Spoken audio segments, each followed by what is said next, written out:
नमस्कार दोस्तों, आप सबका हमारे चैनल पर स्वागत है। जहाँ दया नहीं वहाँ लक्ष्मी नहीं।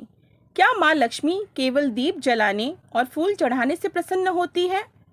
क्या धन पाने के लिए बस पूजा ही काफ़ी है? नहीं, देवी लक्ष्मी वहीं वास करती हैं जहाँ करुणा, विनम्रता और दूसरों के प्रति सम्मान होता है। आइए सुनते हैं एक ऐसी कथा जो बताती है कि अहंकार कैसे विनाश का कारण बन सकती है। एक समय की बात है, एक निर्धन व्यक्ति था। वह प्रतिदिन भगवान विष्णु और माँ लक्ष्मी की श्रद्धा और भक्ति से पूजा करता था। दीपावली के दिन उसने विशेष श्रद्धा से भगवती लक्ष्मी का पूजन किया। उसकी भक्ति देखकर माँ लक्ष्मी प्रसन्न हो गई। वे प्रकट हुई और उसे एक अंगूठी भेंट की। वह अंगूठी साधारण नहीं थी, उसमें चमत्कारी शक्ति थी। अगले दिन जब उसने धन पाने की इच्छा की तो देखते ही देखते उसके सामने सोने चांदी का ढेर लग गया। उसे जब भूख लगी और उसने अच्छे पकवान की इच्छा की तो स्वादिष्ट भोजन उसके सामने आ गया।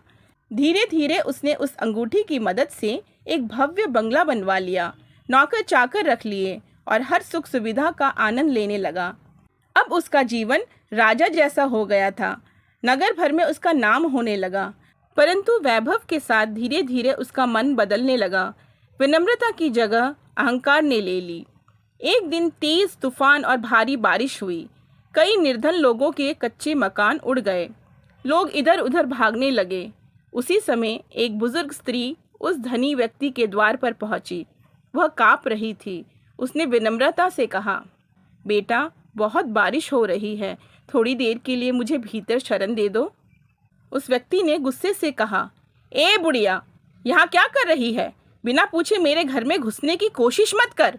बुढ़िया ने गिड़गिड़ा कर कहा, मेरा कोई ठिकाना नहीं है बेटा, सिर्फ कुछ पल की बात है, बारिश रुक जाए तो चली जाऊंगी। लेकिन उस व्यक्ति का दिल अब पत्थर जैसा हो चुका था। उसने सेवकों से कहा, इसे यहाँ से निकाल दो। सेवकों ने बुढ़िया को बाहर कर दिया। जैसे ही वह बाहर निकली, आकाश में जोरदार बिजली गिरे। पल भर में वह बंगला आग की लपटों में घिर गया। देखते ही देखते सब कुछ राख हो गया, बंगला, धन और वह चमत्कारी अंगूठी। तभी उसके सामने वही बुढ़िया प्रकट हुई, लेकिन अब वह माँ लक्ष्मी के दिव्य रूप में थी। वे मंद मंद मुस्कुरा रही थी। वह व्यक्ति उनके चरणों में गिरकर रोने लगा, लेकिन बहुत देर हो चुकी थी। लक्ष्मी जी बोली, जिस बुढ़िया को तुमने द्वार से निकाला था वह मैं ही थी। जहाँ दीन दुखियों का अपमान होता है वहाँ मैं नहीं रहती। तुम इस कृपा के योग्य नहीं थे। यह कहकर वे अदृश्य हो गई। इस कथा से हमें यह सीख मिलती है कि सच्ची भक्ति केवल पूजा से नहीं, व्यवहार से होती है। अगर आप माँ लक्ष्मी को अपने जीवन में स्थायी रूप से रखना चाहते हैं तो दूसरों के प्रति दया, विनम्रता और आदर रखें, क्योंकि लक्ष्मी वहीं वास करती है जहाँ करुणा है, और जहाँ अहंकार होता है वहाँ से वे चली जाती हैं। आशा करती हूँ आपको यह कहानी ज़रूर अच्छी लगी होगी। अगर अच्छी लगी है तो लाइक, शेयर, सब्सक्राइब कर दीजिएगा। चलिए मिलते हैं एक नई कहानी के साथ। तब तक के लिए धन्यवाद।